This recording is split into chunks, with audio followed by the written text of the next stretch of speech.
काका चेष्टा बको ध्यान शव निंदा तबोच अल्पहारी गृह त्यागी विद्यार्थी 5 लक्षणम।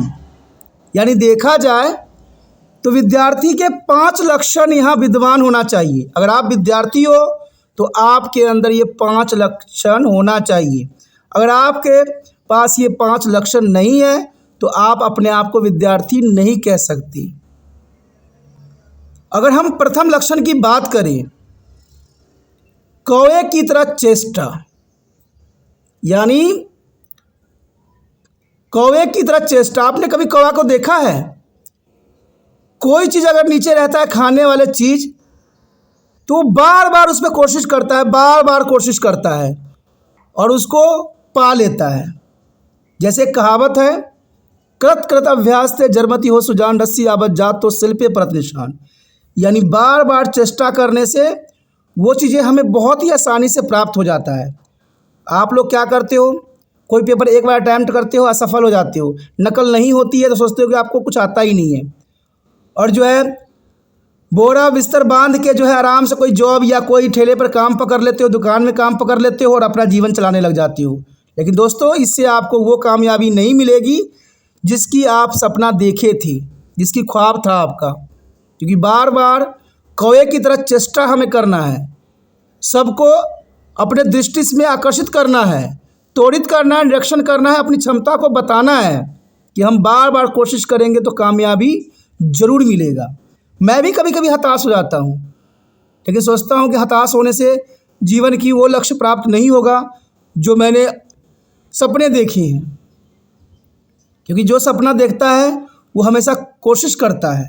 इसलिए पहला लक्षण को हमेशा दिमाग में रखें कि कौवे की तरह चेष्टा, यानी बार बार उस चीज़ को प्रयत्न करे, बार बार कोशिश करे, जिससे एक समय आए कि वो आपके पास हो जाए, आपके पास वो चले जाए।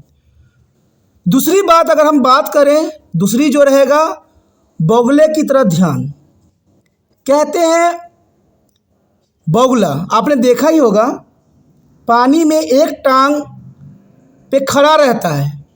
क्या वो तपस्या कर रहा होता है? नहीं, उसका ध्यान जो है बगुले की तरह ध्यान होना चाहिए। यानी उसका ध्यान अपनी पैर पे नहीं होती है, उसमें बढ़ रही मछली की तरफ होती है। अगर मान लीजिए बगुला अगर चलेगा तो मछली तो जनरल सी बात भाग जाएगी। इसलिए एक पैर पे वो खड़ा रहता है और बिल्कुल ही ध्यान मगन रहता है, और जैसे मछली देखता है उसको पकड़ के खा जाता है।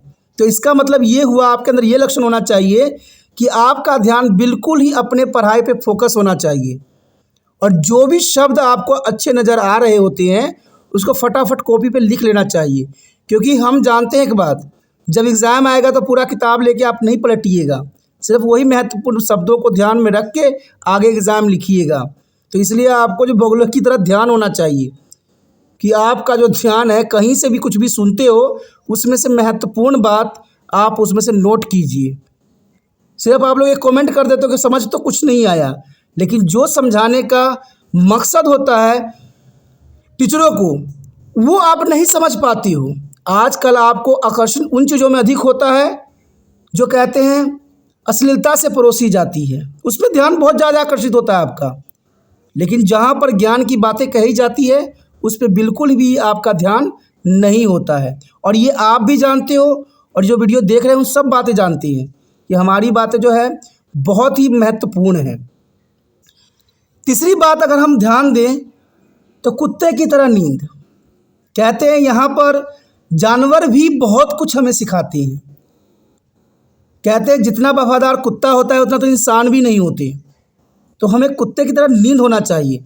आप सोचिएगा कि विद्यार्थी ये कैसा गुण है, लेकिन ऐसा होना चाहिए। आपने देखा होगा, आपके गली मोहल्ले में कोई कुत्ता होता है, कहीं भी थोड़ा सा भी आवाज़ आता है फटक से उठ जाता है।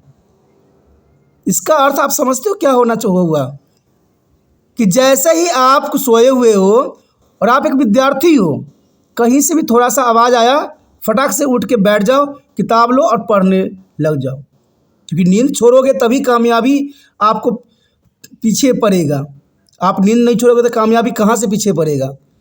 तो कुत्ते की तरह नींद होना चाहिए। अल्प व्यवधान पर नींद छोड़कर उठ जाएं।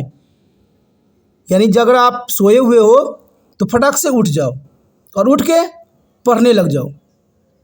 कहते हैं यही चीज़ें जो होती है हमें उस कामयाबी तक पहुंचाती है जिसके हमने सपने देख रखे होते हैं। लेकिन बहुत से बच्चे इन गुणों को त्याग दिए हैं। कहते हैं मोबाइल ने सब कुछ भुला दिया है लोगों को। लेकिन कहते हैं ना, मोबाइल आपका अगर कमजोरी है तो वही आपका ताकत बन सकता है। आप सोचिएगा कैसे, जब मोबाइल से आप जाग सकते हो तो मोबाइल में किताबें भी होती है, उनको पढ़ पढ़ के आगे निकल सकते हो। अच्छी बातें हमेशा बोरिंग होती है, लेकिन यही बातें अगर आप साधु संतों से सुनोगे तो वहाँ पर तारीफ़ के पुल बटोरोगे। इसलिए जो भी बातें अच्छी होती हैं उसको नोट कर लेना परम धर्म होता है। अगर हम चौथी बात करें, चौथी विद्यार्थी के गुण की बात करें तो वो होता है अल्पाहारी। अल्पाहारी का मतलब होता है दोस्तों कम भोजन करने वाला। कहते हैं अल्पाहारी का मतलब ये है, जैसे आपने के पास अगर 3 गुण हैं, कौवे की तरह चेष्टा, बगुले की तरह ध्यान, कुत्ते की तरह नींद, तो आपको अल्पाहारी होना पड़ेगा। मान लीजिए आप भरपेट खाना खा के सो गए हैं तो आपको खाना जो है आलस्य में चूर कर देगा और आप 3 गुणों में से 1 गुण भी आपके अंदर नहीं रह पाएगा। और अल्पाहारी होने से मतलब होता है, कहते हैं ना कि मेरा पेट भारी हो गया, अब मुझसे काम नहीं किया जाता, तो वही बात आ जाती है। अगर आप कम भोजन करो, कम मात्रा में खाना खाओ, कहते हैं अगर आप पूरा पेट भर के खा लोगे ना फिर भी आपको वो न्यूट्रिशन नहीं मिलेगा। समझे? कहते हैं एक साइंस यही कहता है कि अगर हमारे पेट में 4 हिस्से करना चाहिए, एक हिस्सा में भोजन होना चाहिए, एक हिस्सा में पानी होना चाहिए, ठीक है, और एक हिस्सा को जो है हमें खाली छोड़ देना चाहिए, और एक हिस्से में जो है प्रोसेसिंग होगा। तो देखा जाए तो ये ज़रूरी है, लेकिन लोग क्या करते हैं, बहुत ही खाना ठूस लेते हैं, तो वो विद्यार्थी हो ही नहीं सकते। ना तो उनका नींद खुलेगा, ना उनको पढ़ने का मन करेगा। समझे? देखते हो अगर आप पार्टी से आते हो, बहुत से खाना खा लेते हो, जब बिस्तर पर पड़ते हो तो डायरेक्ट आप दिन में ही उठते हो। रीज़न यही होता है ना कि आपका शरीर बिल्कुल थक गया होता है, खाने की वजह से आप आलस्य महसूस करते हो।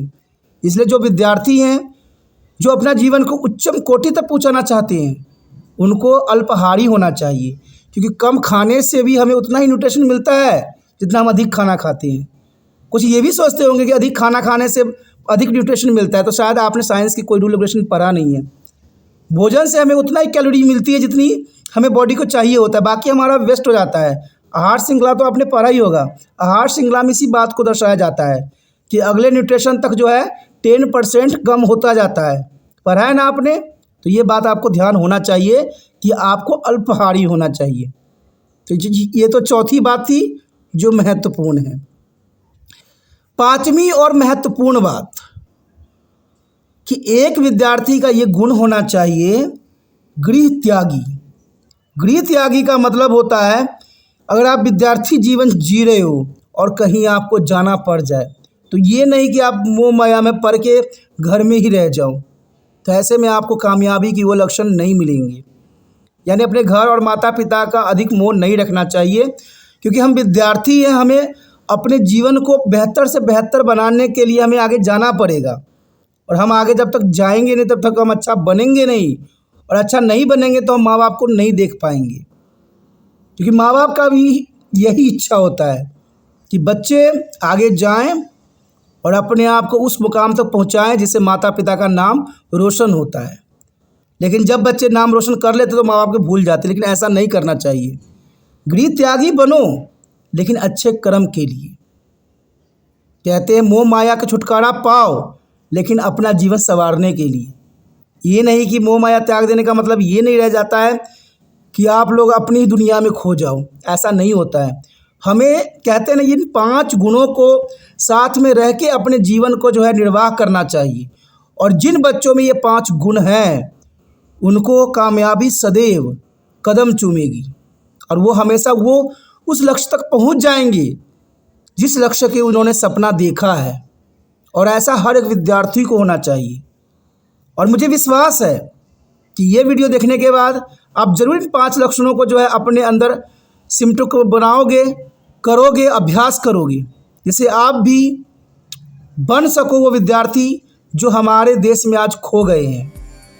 मेरा इस वीडियो बनाने का एक ही मकसद है आपका जो है विद्यार्थी जीवन को दर्शाना है।